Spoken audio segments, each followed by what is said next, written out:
Hi everyone, मैं हूं doctor प्रख्यात। मैं कॉर्निया, कैटरैक्ट और रिफ्रैक्टिव सर्जरी स्पेशलिस्ट हूं और आज मैं आप लोगों से डिस्कस करूंगा कैटरैक्ट सर्जरी के डिफरेंट प्रोटोकॉल्स या डिफरेंट टेक्निक्स के बारे में।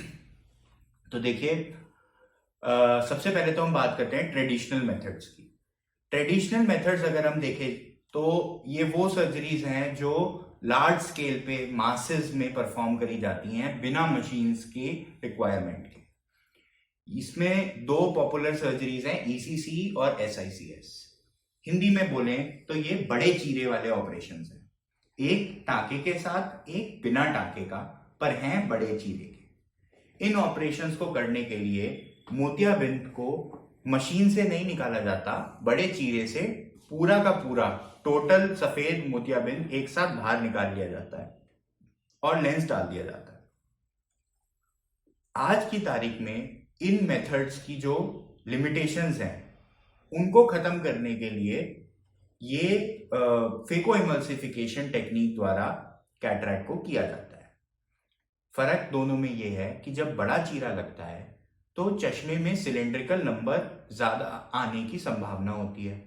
रिकवरी बहुत स्लोअर होती है, करीब करीब 1 महीना लगता है पेशेंट की विजन को या कंफर्ट को कंप्लीटली आने में। सुन करके ऑपरेशन करना पड़ता है। बड़ा चीरा जो है वो धीरे धीरे करके हील होता है। तो आंख में अगर कोई समझ लें, आंख की जो स्ट्रेंथ है, आंख का जो ग्लोब है, उसकी इंटैक्टनेस है, वो रिस्टोर होने में बहुत समय लगता है। इन सब कारणों की वजह से स्मॉलर इंसिजन्स यानी छोटे चीरे की जो सर्जरीज हैं उनको बेटर माना जाता है, क्योंकि उनमें नजर की रिकवरी बहुत ज्यादा फास्टर होती है और आंख, क्योंकि इतना छोटा चीरा लगता है इसलिए आंख प्रोटेक्टेड रहती है, चोट वगैरह से ज्यादा डेंजर नहीं होता। इन सब कारणों से फेको इमल्सिफिकेशन यानी कि जो जिसको हिंदी में कहते हैं, हमारे पश्चिम उत्तर प्रदेश की वर्ल्ड में कहते हैं दूरबीन से ऑपरेशन कराया। कुछ लोग इसको लेजर से ऑपरेशन कराया भी बोलते हैं, लेकिन लेजर अलग चीज है। फेको इमल्सिफिकेशन जो टेक्निक है उसमें एक मशीन इस्तेमाल होती है जो अल्ट्रासोनिक एनर्जी इस्तेमाल करके सफेद मोतिये को घोल देती है। ये ऑपरेशन बहुत छोटे चीरे से किया जाता है और इसमें जो लेंस डाला जाता है वो भी फोल्डेबल लेंस होता है।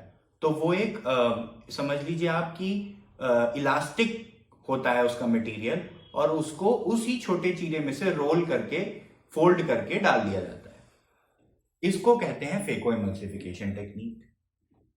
एक उससे भी ज्यादा एडवांस जो टेक्निक है, जिसको हम कह सकते हैं कि वर्ल्ड की सबसे एडवांस कैटरैक्ट सर्जरी अगर कोई है तो वो है लेजर असिस्टेड कैटरैक्ट सर्जरी या femtosecond laser assisted cataract surgery. इसमें क्या होता है कि ये जो सब काम हम मशीन से कर रहे हैं, अपने हाथ को यूज करके मशीन को कंट्रोल कर रहे हैं, अल्ट्रासोनिक एनर्जी आंख के अंदर जा रही है। अल्ट्रासोनिक एनर्जी का मतलब आप समझ सकते हैं, शॉक वेव्स जाती हैं, वो आंख के अंदर बाकी स्ट्रक्चर्स, नाजुक चीजों पे भी जाती हैं, उनको भी डैमेज करती हैं, उनमें सूजन भी करती हैं। वो सब चीजें अवॉइड करी जा सकती हैं लेजर द्वारा। तो क्या होता है, ये एक पैराडाइम शिफ्ट हो जाता है between manual surgery and laser assisted surgery.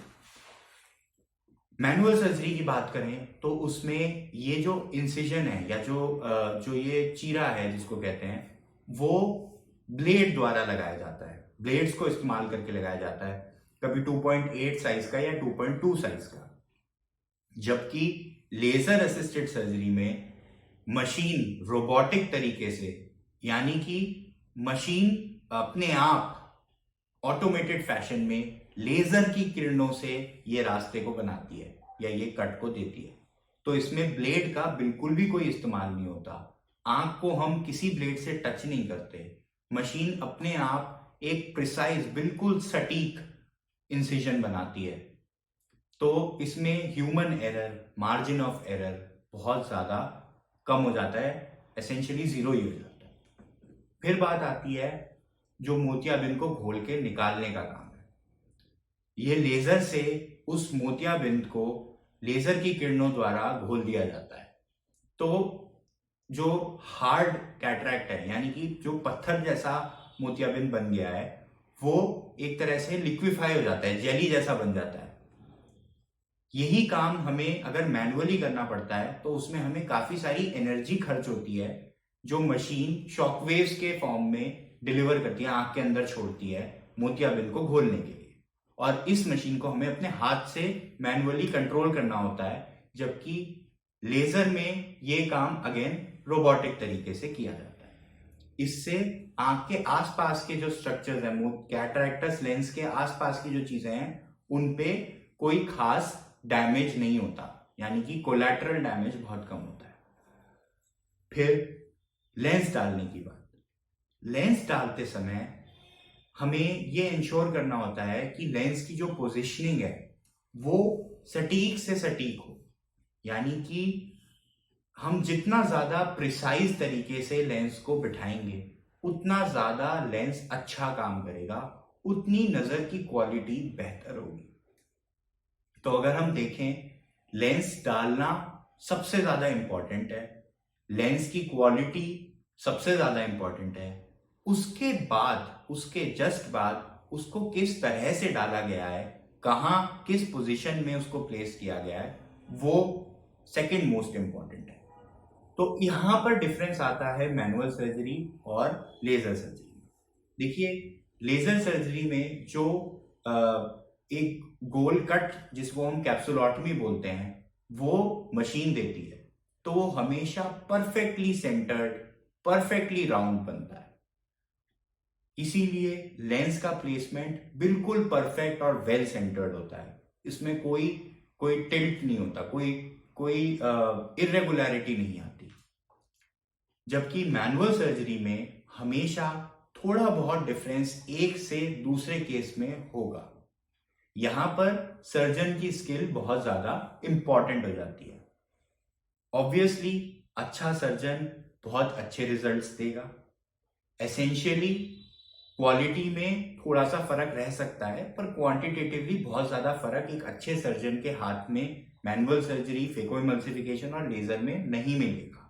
ये बात बहुत बड़ी मिथ है कि लेजर से कराओगे तो ही ये होगा, लेकिन डेफिनेटली अच्छा लेंस सटीक तरीके से, प्रिसाइज तरीके से प्लेस करने से जो रिजल्ट्स क्वालिटी ऑफ विजन में मिलते हैं वो मैनुअल सर्जरी में नहीं मिल सकते। बिकॉज आप ऐसे इमेजिन करिए कि एक तरफ मैं अपने हैंडराइटिंग से ओ बना रहा हूं, मैं पूरे पेज पे ओ बनाता जाऊं, हर ओ थोड़ा सा डिफरेंट होगा। पर अगर मैं माइक्रोसॉफ्ट वर्ड में जाके कंप्यूटर पे ओ टाइप करूं और उसका प्रिंट आउट निकालूं, सारे ओ एक जैसे होंगे, क्योंकि वो मशीन्स हैं। तो इसी तरह से किसी की हैंडराइटिंग बहुत अच्छी है, किसी की हैंडराइटिंग बहुत खराब है। इसी तरह से किसी की सर्जिकल स्किल्स बहुत अच्छी है, पर वो बहुत अच्छी होने के बाद भी कंप्यूटर जितनी रिपीटेबल नहीं होती, यानी कि हर बार बार बार एक के बाद दूसरे केस में एग्जैक्टली सेम नहीं किया जा सकता। इसीलिए लेजर असिस्टेड कैटरैक्ट सर्जरी से ज्यादा प्रिसाइज, सेफ और पेनलेस कोई सर्जरी नहीं है। उम्मीद है आप लोगों को थोड़ी क्लैरिटी मिली है between phacoemulsification and laser assisted cataract surgery. अब बात करते हैं जो मेरी प्रैक्टिस में पेशेंट्स के बीच, मरीजों के बीच थोड़ी सी मिसकंसेप्शंस या मिस या भ्रांतियां हैं, जिनके बारे में उनको सही बात नहीं पता होती। वो देखिए, कई मरीज मुझे आके पूछते हैं कि हमने फला जगह पर लेजर से ऑपरेशन कराया था। मैं उनको चेक करता हूँ, मशीन पे देख के पता चल जाता है लेजर से हुआ है या नहीं हुआ है। मैं उनसे पूछता हूँ कि आपने उस जगह पे कहाँ पे कराया। मुझे पता होता है क्योंकि लेजर की मशीन्स बहुत ही कम जगहों पे उपलब्ध हैं। तो मैं उनसे कहता हूँ कि आप शायद गलत समझ रहे हैं, आपने फेको इमल्सिफिकेशन से ऑपरेशन कराया है। तो ये बात बहुत अच्छे से जान लें, पश्चिम उत्तर प्रदेश में इस सेंटर के अलावा, रूप नेत्रालय मेरठ के अलावा लेजर की मशीन कहीं भी और उपलब्ध नहीं है। लेजर से मोतियाबिंद का ऑपरेशन पश्चिम उत्तर प्रदेश, गाजियाबाद, नोएडा, ग्रेटर नोएडा सब इंक्लूडेड, दिल्ली छोड़ दें, बाकी सब जगहों पे पश्चिम उत्तर प्रदेश में सिर्फ एक ही जगह ये सेंटर है जहां डॉक्टर रूप, जो इस सेंटर के सीनियर मोस्ट सर्जन हैं, उन्होंने 2011 में लेजर के कैटरैक्ट सर्जरी वाले मशीन को अडॉप्ट किया था और तब से लगातार अभी तक करते आ रहे हैं। लेजर असिस्टेड कैटरैक्ट सर्जरी 2011 में ही वर्ल्ड में भी इंट्रोड्यूस हुई, कॉमर्शियली वाइडली अवेलेबल हुई, और इसीलिए डॉक्टर रूप सबसे पुराने, वर्ल्ड के सबसे पुराने, सबसे एक्सपीरियंस्ड लेजर कैटरैक्ट सर्जन्स में से एक हैं। दूसरी बात आती है कि मैं लेजर से ऑपरेशन नहीं करा पाया, कि मैंने रोबोटिक सर्जरी नहीं कराई, तो इसलिए मेरी नजर कम रह गई। देखिए, जहां हम रेगुलरली लेजर से कैटरैक्ट सर्जरी करते हैं, रोबोटिक कैटरैक्ट सर्जरी करते हैं, वहां मैं आपको ये बात से बिल्कुल निश्चिंत कर देना चाहता हूं, अगर आपने फेको इमल्सिफिकेशन से सर्जरी कराई है तो ऐसा नहीं है कि उसकी वजह से आपकी नजर कम रह जाएगी। अगर फेको इमल्सिफिकेशन अच्छे तरीके से किया गया है तो उसके नजर के क्वांटिटी में, यानी कि गिनती, लाइनों की जो गिनती होती है कि मैंने ऊपर वाला पढ़ा 6/60 पढ़ा, 636 पढ़ा, 618 पढ़ा, 612 पढ़ा, उसमें बहुत ज्यादा फर्क नहीं पड़ता। 19-20 का ही फर्क पड़ता है अगर आपका सर्जन अच्छा है तो। लेकिन क्वालिटी ऑफ विजन में जरूर फर्क पड़ता है, यानी कि जो शार्पनेस है, जो क्रिस्पनेस है, मार्जिन्स की, एजेस की, पैटर्न्स की, उनको देखने की जो सफाई है, उसमें थोड़ा सा फर्क पड़ता है। तो अगर आपको ये लगता है कि मैं ये सर्जरी नहीं करा पाया या ये सामर्थ्य नहीं है तो इसलिए मेरी सर्जरी खराब हो गई या मेरा इलाज अच्छा नहीं होगा, ऐसा नहीं है। अच्छा फेको इमल्सिफिकेशन आपको बहुत अच्छे रिजल्ट्स देगा। दूसरी बात आती है कि ये सर्जरी इतनी महंगी क्यों है। देखिए, फेम्टोसेकंड लेजर से जब कैटरैक्ट सर्जरी करी जाती है तो उसमें जो काम मैनुअल सर्जरी में 10 मिनट में होता है वो काम मशीन 1 मिनट में कर देती है। ये सारा काम मशीन प्रिसाइजली करती है, सटीकता से करती है। इस सब टेक्नोलॉजी को लाने के लिए इन मशीनों की अच्छी खासी कॉस्ट होती है। हर पेशेंट के लिए अलग कंज्यूमेबल पार्ट यूज होता है। रोबोटिक कैटरैक्ट मशीन का पेशेंट इंटरफेस कहते हैं उसे, जो आंख को आके टच करता है, वो हर पेशेंट के लिए इंडिविजुअली अलग होता है, वो कॉस्टली होता है। तो इसलिए लेजर असिस्टेड कैटरैक्ट सर्जरी की एक एडिशनल कॉस्ट होती है। कुछ लोग मुझसे कहते हैं कि सर मेरे को तो एक ही जगह पे लिटा दिया था, वहीं पे सारा ऑपरेशन हो गया था, रोबोटिक हुआ था। तो देख लीजिए, ये बात बहुत अच्छे से समझ लें।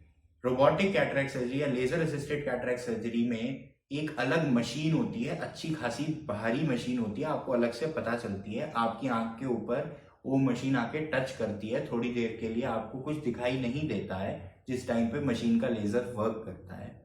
उसके बाद आगे फिर जो घुला हुआ लेंस है उसको एस्पिरेट करके, यानी कि उसको घुला हुआ लेंस को सफाई करके, धो के समझ लीजिए आप, फिर जो आर्टिफिशियल लेंस है उसको डाला जाता है। ये काम मैनुअली होता है।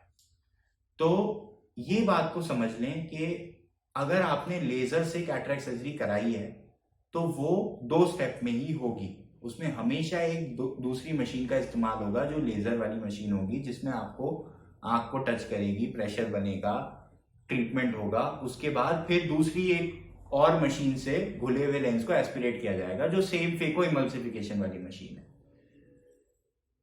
ये बात को समझना और इस क्लैरिटी को रखना बहुत ज्यादा जरूरी है। उम्मीद है कि आप लोगों को फेको इमल्सिफिकेशन और लेजर असिस्टेड कैटरैक्ट सर्जरी में फर्क महसूस दिया, समझ में आया क्या चीज होती है, और आशा करता हूं कि आप सभी लोग और ज्यादा जागरूक बने और अपने मोतियाबिंद के इलाज के लिए सबसे बेहतर लेंसेज, बेहतर ट्रीटमेंट को चुनें।